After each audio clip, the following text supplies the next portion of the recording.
Chapter 1. The call that changed everything. Jeff Montery had always believed he was good at reading people.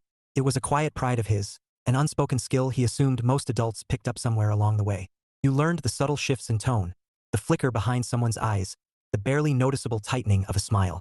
You understood what was said and what wasn't, which was why, sitting across from Kelsey Rose at their favorite brunch spot, Jeff was deeply confused. "You're not even listening," Kelsey said, setting down her mimosa with more force than necessary. "I am listening," Jeff replied, blinking as if her words had snapped him out of something. "You were saying the resort upgraded the pool deck?" Kelsey stared at him, unimpressed. "I was saying the cabana package is limited. We need to book it today or it'll be gone." "Right," Jeff said, nodding. "Yeah, we should do that." She leaned back slightly, studying him. "You've been weird all morning." "I'm not weird. I'm just thinking." "About the trip?" she asked. "About a lot of things." Kelsey opened her mouth to press further, but Jeff's phone buzzed sharply against the table, cutting through the moment. He glanced at the screen and frowned. "It's my sister," he said, already picking it up. "She wouldn't call this early unless," he answered without finishing the thought. "Hey, Sam? What's up?" There was no greeting, no easing into the conversation. Just a breath, ragged, uneven, and then his sister's voice. "Jeff, it's Mom." Everything inside him went still. "What happened?" he asked, already standing up. "She fell. The neighbors found her. She hit her head and they think she broke her hip. She's in the hospital now. I'm here, but I don't know what to do." Jeff closed his eyes briefly, running a hand over his face. Okay, you're there. That's good. What did the doctors say?" "They're running scans. She's conscious, but she's confused." "Jeff, I can't manage this on my own. I mean, I will, but I really need you." "I'm coming," he said immediately. On the other end, his sister let out a shaky breath that sounded dangerously close to relief. Okay, good. I'll be there as soon as I can. Just stay with her. Call me if anything changes." "I will." The line went dead, and Jeff lowered the phone slowly. Kelsey was watching him, her expression a mix of impatience and concern, though one seemed to outweigh the other. "What happened?" she asked. "My mom's in the hospital," Jeff said. "She fell." "It sounds serious." Kelsey's brows pulled together. "Oh, that's unfortunate." Jeff stared at her. "Unfortunate? Well, I mean, it's not ideal timing, obviously." He exhaled slowly, grounding himself. "I need to go home." She paused. Home. "Yes, Kelsey. Home. My sister's alone, and my mom is in the hospital. But our trip is next week." "I know. And we've had it planned for months." "I know that too." She folded her arms. "So what are you saying?" "I'm saying I need to postpone the trip." Kelsey blinked at him. "Postpone?" "Yes. For how long?" "I don't know," Jeff said, his voice tightening slightly. "As long as it takes." "That doesn't make sense," she replied quickly. "Why don't we just go on the trip, and then you can see your mom when we get back?" Jeff didn't respond right away. He simply looked at her, searching her face as if waiting for something else, some sign that she didn't really mean that. When none came, he spoke slowly. "Let me understand this. You expect me to go on a vacation and have a good time knowing my mother is laying in a hospital?" Kelsey sighed, as though he were the one being unreasonable. "You don't even know how serious it is yet. Your sister said she was conscious." "She's confused, Kelsey. She hit her head. And worrying about it for a week isn't going to change anything." Jeff pushed his chair back slightly, the legs scraping against the floor. "It changes everything.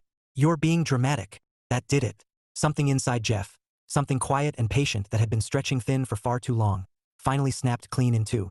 "Dramatic?" he repeated, his voice calm in a way that surprised even him. "Yes," Kelsey said. "I mean, honestly, what do you expect to do there? Sit in a hospital? You can't fix it."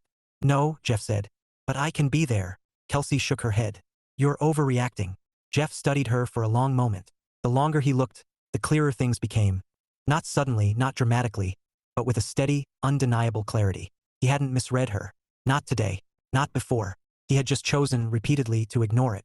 "I don't think this is going to work anymore," he said quietly. Kelsey blinked. "What?" "I'm serious. You're breaking up with me? Over this?" "No," Jeff replied. "I'm breaking up with you because this showed me exactly who you are. And I should have seen it a long time ago." "That's ridiculous." "Maybe," he said. "But I'm done." She let out a short, incredulous laugh. "You're making a huge mistake." Jeff stood fully now, reaching for his wallet. "I don't think I am." He set cash on the table, more than enough to cover the bill, and met her eyes one last time. "I hope you never have to understand why this matters," he said. And then he walked away. Jeff stepped out into the cool air, his mind already shifting gears. He pulled out his phone and dialed his boss as he headed toward his apartment. "Hey, Jeff," his manager answered. "What's up?" "Hi. I have a family emergency." My mom is in the hospital, and I need to go home. I'm not sure how long I'll be gone. There was a brief pause. I'm sorry to hear that. Go take care of your family. We'll handle things here. Jeff let out a breath he hadn't realized he was holding. Thank you. I appreciate it. Take whatever time you need. I'll mark you as PTO. Thanks. He ended the call and kept walking. For the first time in a long while, everything felt uncertain, unplanned, uncontrolled, and strangely completely right. By the time he reached his apartment, Jeff already knew. He was going home. Chapter 2. The return. The flight felt longer than it should have. Jeff sat by the window, his forehead lightly touching the cool glass as clouds stretched endlessly below. He hadn't bothered with headphones or the in-flight movie. His mind was too loud for any distraction to stick. He'd packed quickly, awkwardly even, a duffel bag half full of clothes, his mind stuck somewhere between shock and determination. It wasn't until he was already in the cab to the airport that the full weight of what he'd done settled in. He had ended a 2-year relationship in the span of 10 minutes. Strangely, there was no regret. No replaying what he could have said differently. No urge to call and smooth things over. Just clarity. And urgency. He shifted in his seat, pulling out his phone and checking for updates. There was one message from his sister. Sam, she's stable. Still confused. Doctors want to keep her for observation. Call me when you land. Jeff exhaled slowly, typing a quick response before slipping the phone back into his pocket. The captain's voice crackled overhead, announcing their descent. Home. The word felt unfamiliar. The airport was smaller than the one he was used to, quieter, less rushed. It hadn't changed much. Same muted carpeting. Same coffee shop with the overly cheerful sign. Same faint smell of something fried lingering in the air.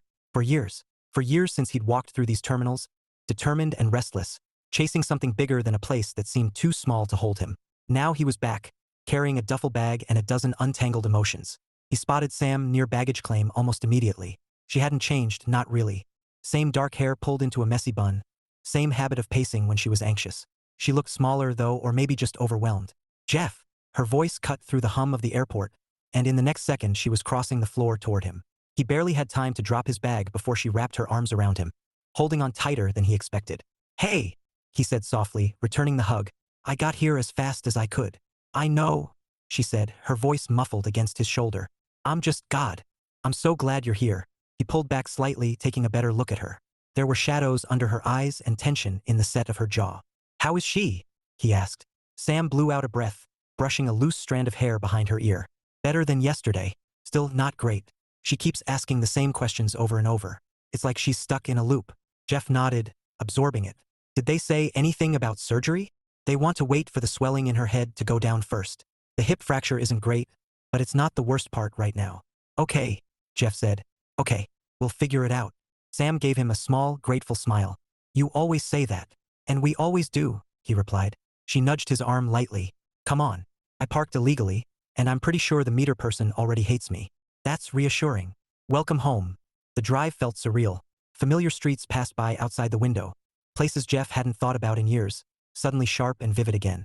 The old movie theater where he'd had his first disastrous date. The diner that had survived on charm and questionable coffee. The park where he and Sam used to race their bikes until their mom yelled at them to slow down. Everything looked smaller. Or maybe he'd just gotten used to something bigger. You're quiet, Sam said, glancing at him as she drove. Just thinking, Jeff replied. Dangerous. Yeah, I've heard that. She smiled faintly before her expression softened. I'm really glad you came. He turned his head toward her. Of course I came. You shouldn't have even had to ask. I know, but still. She hesitated. I wasn't sure how things were with, you know? Kelsey, Jeff said. Sam nodded. Jeff leaned back in his seat. There is no things anymore. Her eyebrows shot up. Wait, what? We broke up. Sam blinked. You broke up. Like, just now broke up. Yesterday. Her mouth opened and closed once, like she couldn't quite decide where to start. Because of this? Jeff gave a short nod. Yeah. What happened? He stared out the window for a moment before answering. She wanted me to go on our vacation anyway. Said I could see Mom when we got back. Sam made a face. You're kidding. I wish I was. That's wow. Yeah. She shook her head slowly. Okay. Well, bullet dodged, I guess? Jeff let out a quiet laugh. Feels more like I stepped out of the way just in time.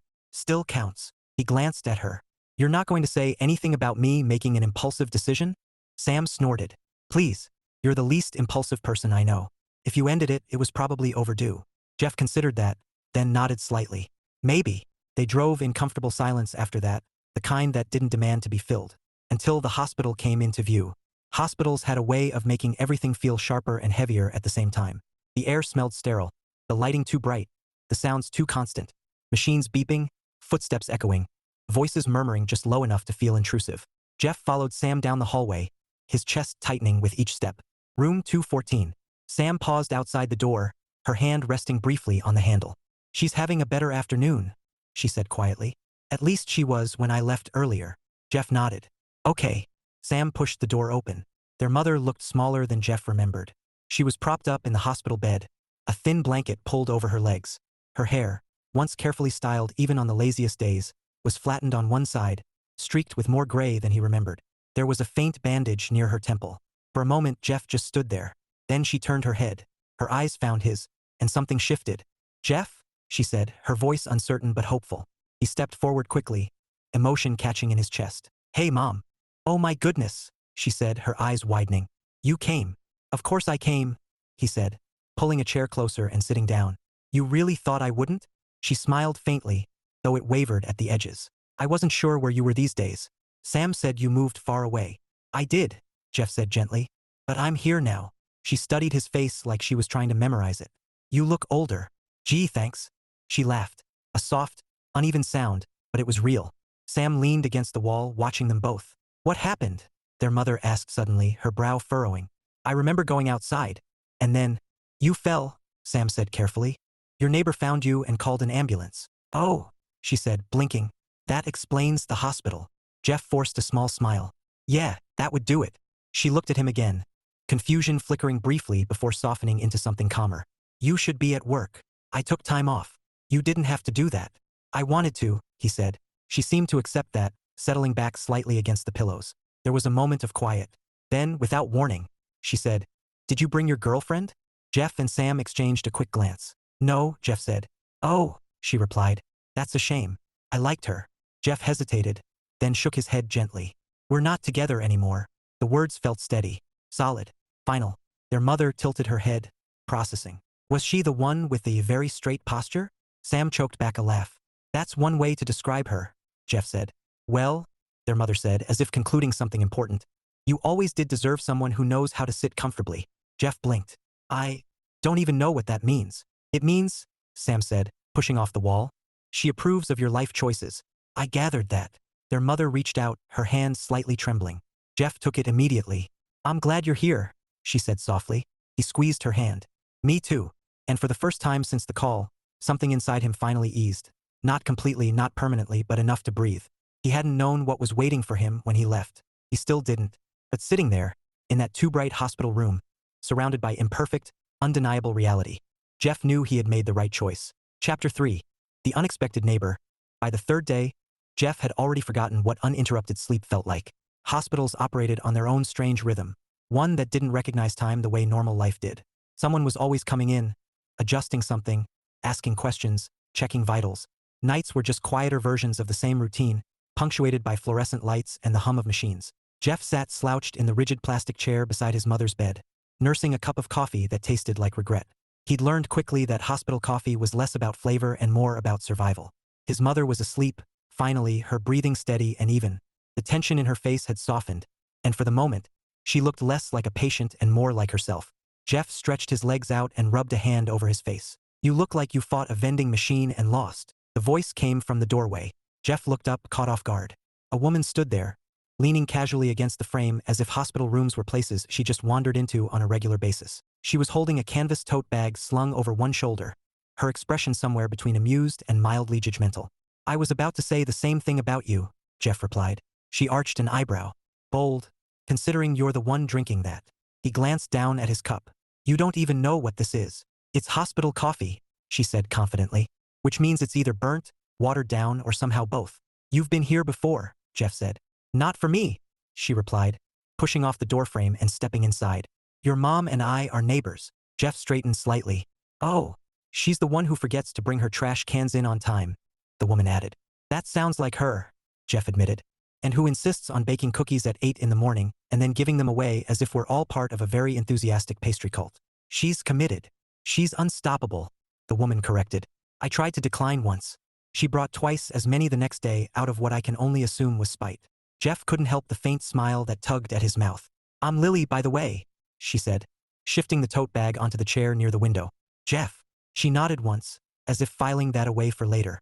Yeah, she's mentioned you. That's slightly concerning. Well, don't get ahead of yourself. Mostly in the context of my son doesn't visit often enough. That sounds more accurate. Lily glanced at the bed, her expression softening just slightly as she set the tote bag down and pulled out a small container. I brought her some soup, she said. Actual soup, not whatever they're serving here that legally has to qualify as food. You didn't have to do that. I know, she said easily. I wanted to. Jeff watched her move around the room with an ease that suggested she'd been here more than once. She adjusted the tray table, set down the container, and checked the room as if ensuring everything was in its proper place. You've been helping out? He asked. A little, she said with a shrug. Your sister's been running herself into the ground, so I've been keeping an eye on things.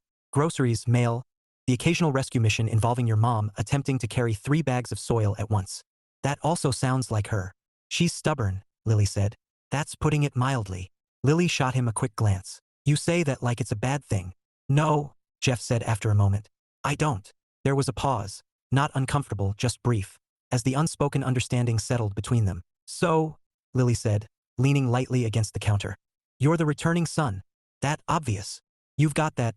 I haven't been here in a while, but I'm pretending I totally still know where everything is. Look. Jeff huffed a quiet laugh. I do know where everything is. Sure you do. I do, he insisted. For example, he paused, glancing around the room. Exactly, Lily said. I was going to say something, he protested. You had nothing. I had options. Name one. Jeff opened his mouth, then closed it again. This room is new, he said finally. Lily grinned. Nice save. I'm jet-lagged, he added. You flew 2 hours. That still counts. Sure it does. Their conversation was interrupted by a soft stir from the bed. Jeff turned immediately. Mom. Her eyes fluttered open, unfocused at first before settling on him. Oh good, she murmured. You're still here. Yeah, he said, leaning forward. I'm not going anywhere. She shifted slightly, wincing just enough to be noticeable. Then her gaze drifted past him. Oh, she said, her face brightening. Lily, you came. Of course I did, Lily replied, stepping closer. I brought you soup. Real soup, his mother asked, hopeful. Real soup. Not the wobbly kind? Definitely not the wobbly kind. Oh, thank heavens, she said, settling back with a look of genuine relief. Jeff blinked. Wobbly soup. It's best not to ask, Lily said quietly. I'm going to ask later. You'll regret it. His mother reached out slightly, and Lily gently placed a hand over hers. You're going to have to get stronger before we sneak you out of here, Lily said. We're sneaking me out? His mother asked. Not yet, Lily said. But I like to keep the plan ready. I always liked you, his mother said warmly. Jeff raised an eyebrow. That makes one of us who just met her. Oh, don't worry, Lily said. I grow on people. Like moss. Like charm, she corrected. Debatable. She tilted her head, studying him for a brief second. You're going to be a lot of fun. Jeff crossed his arms. That sounds like a threat. It absolutely is. His mother looked between them, smiling faintly. I think you two are going to get along just fine, she said. Jeff opened his mouth to object, but Lily beat him to it. Oh, we're already doing great, she said lightly. It's been 10 minutes, Jeff pointed out. And I already know you drink terrible coffee and make weak arguments. That's progress. He shook his head. You're very confident for someone who just walked into a stranger's life. Lily shrugged. I've been in your life for at least 3 days. You just weren't here to notice. That landed a little differently. Jeff glanced at her, something quieter passing through his expression. Thanks, he said, more serious now, for helping out. She held his gaze for a moment, then waved it off with a small motion. She's a good neighbor, and your sister needed backup. Still, he said, I appreciate it. Lily nodded once, accepting that without making a big deal out of it. Well, she said after a beat, glancing toward the door. I should let you get back to your thrilling hospital routine. Don't be jealous, Jeff replied. Not everyone can experience this level of excitement. I'll try to cope. She picked up her tote bag, pausing briefly at the doorway. Try to get some sleep, Jeff, she added. You look like you're running on fumes and bad decisions. I take offense to that. You should. It's accurate. With that, she stepped out into the hallway, leaving the room feeling oddly quieter than before. Jeff leaned back in his chair, staring at the door for a second longer than necessary. Then his mother spoke again, her voice soft but unmistakably amused. She's nice. Jeff let out a slow breath. Yeah, he admitted. He didn't know exactly what that meant yet, but for the first time since he'd arrived, something felt lighter. And he suspected it had a lot to do with a woman who walked into hospital rooms like she belonged there, and spoke like she wasn't afraid to challenge anything or anyone. including him. Chapter 4. Small town, big adjustments. Jeff hadn't expected the quiet to be so loud. By the time his mother was cleared to return home, with strict instructions, a stack of prescriptions, and a long list of things she absolutely was not allowed to do, Jeff had already settled into a routine that felt both foreign and strangely grounding. Mornings started early. Too early. His mother refused to sleep past 7, despite the fact that she was recovering from both a head injury and a fractured hip. Jeff would wake to the faint sound of movement, followed by the unmistakable creak of the hallway floorboards. Her attempt, apparently, to just check something without waking him. It never worked. "Mom," he called one morning, patting down the hallway in mismatched socks. "You're supposed to be resting." "I am resting," she replied from the kitchen, which was already a problem. He rounded the corner to find her leaning against the counter. Reaching toward the highest cabinet like gravity, had signed a temporary truce with common sense. "Nope," Jeff said immediately, crossing the room and gently guiding her back. "You're not climbing things." "I wasn't climbing," she protested. "I was stretching." "You were 1 second away from launching yourself into a full acrobatic routine." "That's very dramatic." "You raised me. I learned from the best." She huffed, though there was a hint of satisfaction in it. "I just wanted my good tea." "I'll get it," Jeff said, reaching up and grabbing the box with ease. She watched him carefully, as if evaluating his usefulness. "You do seem taller." "I'm the same height." "No, I think you've grown." "Mom, I'm 31. "Well," she said, settling into her chair. "People change." Jeff handed her the tea and shook his head lightly. That he was beginning to understand. Small-town life crept back in slowly, like a memory that needed a little convincing. Errands took longer, not because they were far, but because every stop came with conversation. People recognized him, some right away, some after a squint and a tilt of the head. "You're Jeff Montery," a cashier said at the grocery store, snapping her fingers like she'd just solved a puzzle. "You used to ride your bike through here like it was a racetrack." "That sounds vaguely reckless," Jeff replied. "You knocked over a display of canned peaches once." "That feels exaggerated." "It absolutely is not.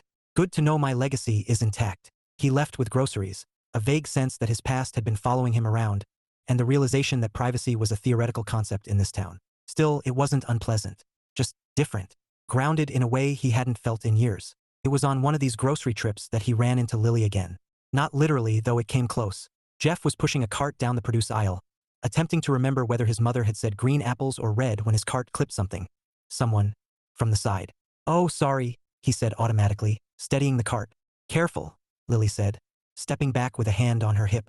"You're going to start a citrus incident." He blinked. "You were standing in front of the oranges like they owed you money." "I was selecting," she corrected. "There's a process. They all look the same. That's what amateurs think." Jeff rested his hands on the cart. "You're telling me there's a science to oranges?" "There's a feel," she said, picking one up and weighing it in her palm. "You want one that's heavy for its size.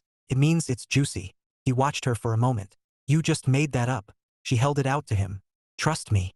He took it reluctantly, mimicking her motion. "This feels like every other orange." "That's because you lack discernment. I think I lack patience for fruit-based lectures." "Then you're missing out," she said lightly, dropping 2 oranges into her basket. "This is valuable life knowledge.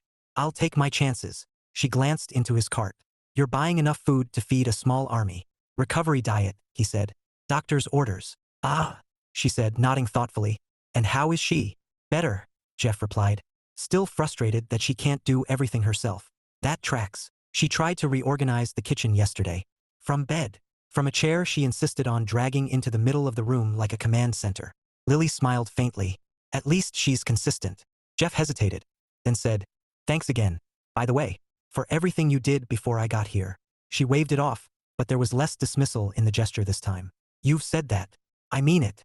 "I know," she said simply. There was a small pause, neither of them rushing to fill it. Then Lily tilted her head. "So, how are you doing?" Jeff blinked. "I'm fine." That didn't sound convincing. "I just drove a cart into you. I think that disqualifies me from being fine." That was clumsy, not emotional. "Good distinction." She crossed her arms lightly. "You came back after 4 years. Your mom's injured. Your sister's overwhelmed. And you're pretending everything's under control." "I didn't say that." "You implied it." Jeff let out a small breath, glancing down the aisle before meeting her eyes again. "I'm figuring it out," he said. "That's better," she replied. He studied her for a moment. "You ask a lot of questions. Only the ones people try to dodge. And if I keep dodging them, I'll keep asking," she said, completely unbothered. "That seems inefficient." "It's effective." Jeff huffed a quiet laugh. "You're very persistent. I've heard worse." "I'm sure you have." She shifted her basket onto her other arm. Well, I won't interrogate you in the produce aisle any further. People might start to think it's a public service. That would require a crowd. You underestimate small towns. That much I'm learning. Lily took a step backward, then paused. Oh, she added, almost as an afterthought. You might want to check your mailbox. I think your mother's mail has staged a quiet rebellion. That sounds serious. It involves at least 3 magazines and something that looked suspiciously like a coupon booklet from 2008. Vintage. Exactly. He nodded. I'll handle it. Good luck with that, she said, turning away. Hey, Lily? She looked back over her shoulder. Thanks for the orange lesson. She smirked. You're welcome. Try not to embarrass it. No promises. She shook her head lightly and disappeared around the corner. Jeff stood there for a moment, one hand still resting on the cart. Then he glanced down at the orange in his other hand. The one she had insisted was different. He turned it over thoughtfully. Heavy for its size, he muttered. After a brief pause, he dropped it into his cart. Just in case. By the time he got home, the house felt a little less foreign. His mother was in the living room, carefully pretending not to watch the front door. I wasn't waiting, she said immediately as he walked in. I didn't say you were. I just happened to be sitting here, with the window open and the volume turned off on the TV. I like quiet. Of course you do.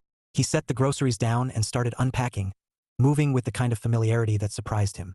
The cabinet still held the same dishes. The drawers still stuck slightly if you pulled them too fast. The fridge still hummed with quiet determination. It hadn't changed. Or maybe he realized it hadn't needed to. Did you see Lily? His mother asked casually. Jeff paused, glancing at her.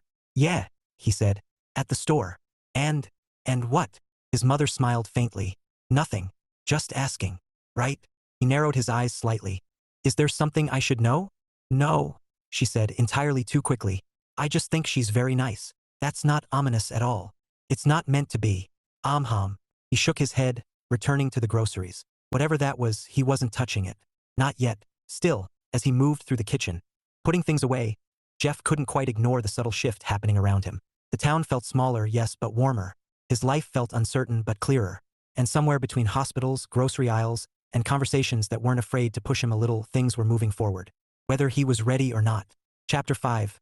Cracks and Confessions. It started with the mailbox. Jeff hadn't given Lily's warning much thought when she mentioned it in the grocery store.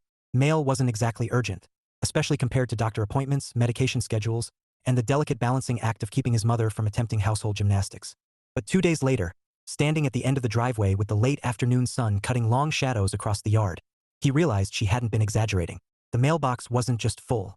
It was staging a rebellion. Flyers, envelopes, folded ads, and at least one suspiciously glossy magazine were crammed so tightly inside that opening the small metal door caused a cascade of paper to spill forward like it had been waiting for freedom. Jeff stared at it. Okay, he muttered, crouching down to gather the mess. That's not unnecessary exaggeration. That's accurate reporting. See? I provide reliable information. He looked up. Lily was leaning against the low wooden fence separating the properties, arms resting across the top rail as if she'd just appeared there for the sake of being right. Do you just materialize when proven correct? Jeff asked. Only when it's satisfying, she replied easily. Which is often. He stood, brushing dust from his hands. How long has this been building up? Long enough that I was considering submitting a missing persons report for your mailbox. I've been busy. So I've noticed. Jeff gathered the last of the loose papers and held them against his chest. You've been observing things a lot. It's a small neighborhood, she said with a shrug. Observation is part of the lifestyle. That sounds mildly intrusive. It's community-oriented, she corrected. Right? Of course. She tilted her head slightly, studying him. You look less like a sleep-deprived ghost today. High praise. I try to be encouraging. Jeff shifted his weight. She had a better night. Finally slept through without trying to reorganize anything. That's progress. I'll take any version of progress at this point. There was a brief pause, the kind that stretched just enough to invite something more. Lily gestured toward the house.